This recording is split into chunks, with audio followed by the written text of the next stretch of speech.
Hello student, स्वागत है आप सब लोगों का हमारे यूट्यूब चैनल अनुभव क्लासेस ऑनलाइन में।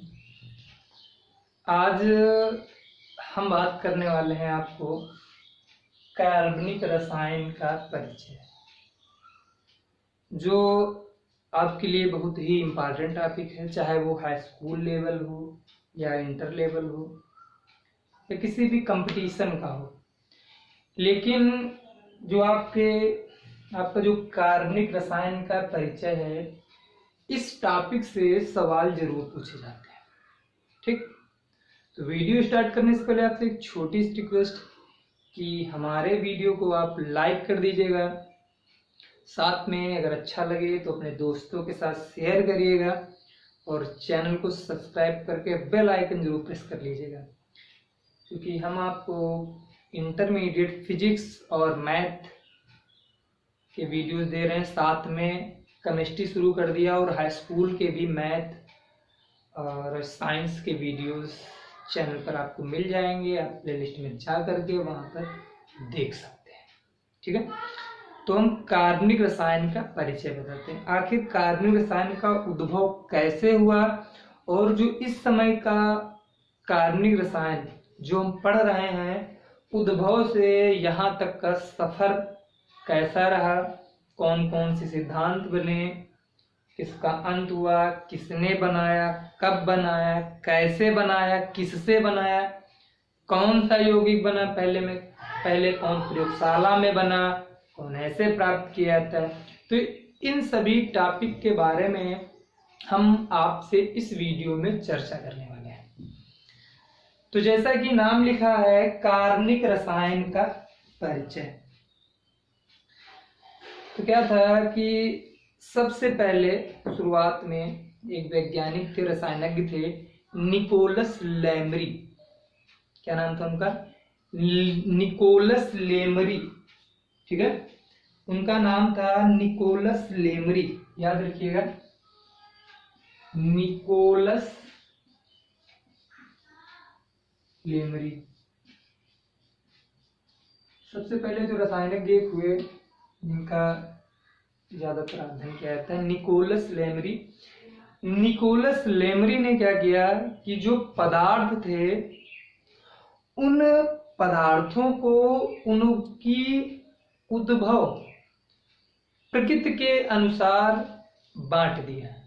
कहने का मतलब, जो पदार्थ जिस स्रोत से प्राप्त होता था, उस स्रोत के आधार पर जो रसायनज्ञ निकोलस लेमरी थे, उन्होंने पदार्थों का डिवाइडेशन कर दिया और उन्होंने पदार्थों को 3 भागों में बांटा है। पहला जो आपका है खनिज पदार्थ। ठीक है, खनिज पदार्थ, वनस्पति पदार्थ और जंतु पदार्थ। निकोलस लेमरी ने पदार्थों को 3 भागों में बांटा। पहला आपका था खनिज पदार्थ। ठीक, जो पहला आपका था वो था खनिज पदार्थ। दूसरा वनस्पति पदार्थ, वनस्पति पदार्थ। और जो तीसरा डिवाइडेशन उन्होंने किया वो था आपका जंतु पदार्थ। ठीक, तो सर्वप्रथम जो आपके रसायनज्ञ निकोलस लेमरी ने पदार्थों को उनकी उपस्थिति या उद्भव या उनकी प्राप्ति के आधार पर उन पदार्थों को 3 भागों में बांट दिया। वो 3 भाग कौन कौन से? खनिज पदार्थ थे, वनस्पति पदार्थ और जंतु पदार्थ। देखिए, इतिहास हो या कोई चीज पढ़नी हो, तो अगर टॉपिक वाइज तो उसको आप कहानी जैसा पढ़ लीजिए।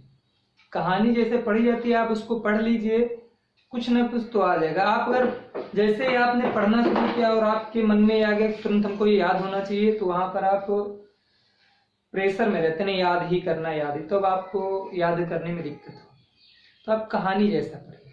ठीक, तो क्या है, निकोलस लेमरी ने पदार्थों को उनकी प्राप्ति के आधार पर 3 भागों में विभाजित कर दिया: खनिज पदार्थ, वनस्पति पदार्थ और जंतु पदार्थ। अब खनिज पदार्थ क्या थे? वे पदार्थ जो खनिजों से प्राप्त होते, वे पदार्थ जो खनिजों से प्राप्त होते थे खनिज पदार्थ कहलाए। जैसे आपका सोना था, सोना, चांदी, अर्थात वे पदार्थ जो खनिजों से प्राप्त होते थे खनिज पदार्थ कहलाए। इसके बाद दूसरा आपका वनस्पत पदार्थ। जैसे वनस्पत पदार्थ वे पदार्थ जो वनस्पतियों अर्थात पेड़ पौधों से प्राप्त किए जाते थे वो आपके कहलाए वनस्पत पदार्थ। जैसे आपकी रबर है,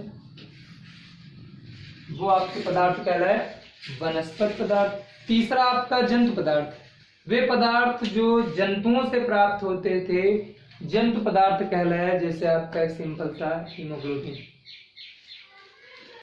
सर्वप्रथम निकोलस लेमरी ने उनके पदार्थों को उनकी प्राप्ति के आधार पर 3 भागों में बांट दिया। वो 3 भाग कौन कौन से? खनिज पदार्थ, वनस्पत पदार्थ और जंतु पदार्थ। जो पदार्थ खनिजों से प्राप्त होते थे वो खनिज पदार्थ कहलाया, जैसे सोना, चांदी। वनस्पत पदार्थ जो पदार्थ वनस्पतियों से प्राप्त होते थे, देखिए आप चिड़ियों की आवाज, चिकचिकाहट की आवाज मिल जाएगी। और वनस्पत पदार्थ वे पदार्थ जो वनस्पतियों से प्राप्त होते, जैसे आपकी रबर। जंतु पदार्थ जो पदार्थ जंतुओं से प्राप्त होते थे जंतु पदार्थ कहलाए। फिर यही क्रम चलता रहा। फिर आपके वैज्ञानिक हुए जे बर्जीलियस हुए आपके वैज्ञानिक। उन्होंने क्या कहा कि देखा कि जो वनस्पत पदार्थ और जंतु पदार्थ, वनस्पत पदार्थ और जंतु पदार्थ हैं, इन दोनों में कुछ समानताएं। इन समानताओं को देखते हुए वैज्ञानिकों ने इन पदार्थों को केवल 2 भागों में विभाजित कर दिया, एक खनिज पदार्थ और दूसरा जिसमें वनस्पति और जंतु पदार्थ दोनों हैं। यहीं से आपके रसायन जो आप कहते हैं उस शब्द की, कार्बनिक शब्द की उत्पत्ति। तो जो जे बर्जीलियस थे उन्होंने क्या बताया कि जो खनिज पदार्थ, खनिज पदार्थों से, तो जब खनिज पदार्थों को अकार्बनिक पदार्थ कहा गया, खनिज पदार्थों को अकार्बनिक पदार्थ कहा गया, और जो वनस्पत तथा जंतु पदार्थ थे उनको कार्बनिक पदार्थ कहा गया। वैज्ञानिकों ने जब वनस्पत पदार्थ और जंतु पदार्थों में समानता देखी तो इन दोनों को कार्बनिक पदार्थ बताया और जो खनिज पदार्थ थे उनको अकार्बनिक पदार्थ बताया। फिर जो आपके रासायनिक थे जे बर्जीलियस, उन्होंने एक सिद्धांत दिया। उन्होंने बताया कि कार्बनिक पदार्थों के से अकार्बनिक पदार्थों का निर्माण नहीं हो सकता है। याद रखिएगा, इसको हम बर्जीलियस की थ्योरी कहते हैं, जैव शक्ति का सिद्धांत, वाइटल फोर्स थ्योरी। ठीक, तो बर्जीलियस ने क्या बताया कि अकार्बनिक पदार्थों से कार्बनिक पदार्थ का निर्माण नहीं हो सकता। आगे उन्होंने बताया अकार्बनिक पदार्थों से कार्बनिक पदार्थों का निर्माण क्यों नहीं हो सकता। उन्होंने बताया कि कार्बनिक पदार्थों के निर्माण के लिए एक विशेष प्रकार की शक्ति का होना आवश्यक है जो केवल जंतुओं और वनस्पतियों में पाई जाती है, अर्थात जैव शक्ति। बिना जैव शक्ति के कार्बनिक पदार्थों का निर्माण संभव नहीं। उन्होंने पहला बताया, पहला पॉइंट, कि अकार्बनिक पदार्थों से कार्बनिक पदार्थों का निर्माण नहीं हो सकता है। फिर उन्होंने ये भी बताया क्यों नहीं हो सकता है, क्योंकि कार्बनिक पदार्थों के निर्माण के लिए जैव शक्ति का होना आवश्यक है, क्योंकि जैव शक्ति केवल जंतुओं और वनस्पतियों में पाई जाती है, इसलिए अकार्बनिक से कार्बनिक पदार्थों का निर्माण नहीं हो सकता। तो जैव शक्ति का सिद्धांत आपका क्या था? जैव शक्ति का सिद्धांत, जैव शक्ति का सिद्धांत क्या था कि अकार्बनिक पदार्थों से कार्बनिक पदार्थों का निर्माण नहीं हो सकता है, क्योंकि कार्बनिक पदार्थों के निर्माण के लिए एक विशेष प्रकार की शक्ति का होना आवश्यक है, जो केवल जंतुओं में पाई जाती है। ठीक है, इसलिए अकार्बनिक पदार्थों से कार्बनिक पदार्थ का निर्माण नहीं हो सकता है। इन्हीं के शिष्य जो थे फ्रेडरिक वोहलर, इनको हम साधारणतः वोहलर भी कहते हैं। जे बर्जीलियस के एक शिष्य थे फ्रेडरिक वोहलर। वो एक बार प्रयोगशाला में अमोनियम साइनाइड के गुणों का परीक्षण कर रहे थे, NH4CNO। जो इनके शिष्य थे फ्रेडरिक वोहलर, वो ये है आपका अमोनियम साइनाइड।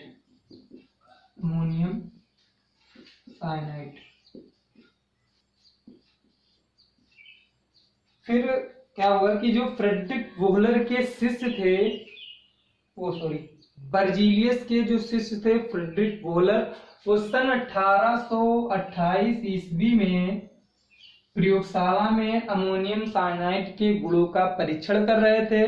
तो उन्होंने क्या देखा, जब उन्होंने अमोनियम साइनाइड को गर्म किया, तो NH2CONH2 एक नया पदार्थ बन गया। NH2CONH2 एक नया पदार्थ बन गया, जो आपका यूरिया है। और यूरिया एक कार्बनिक यौगिक, यूरिया एक कैसा यौगिक है? कार्बनिक यौगिक है। जब उन्होंने अमोनियम साइनाइड NH4CNO को गर्म किया, तो उससे यूरिया बन गया NH2CONH2, जो कि एक कार्बनिक यौगिक है। अब यहाँ पर देखिए, अमोनियम साइनाइड अकार्बनिक यौगिक है और यूरिया जो आपकी कार्बनिक यौगिक है।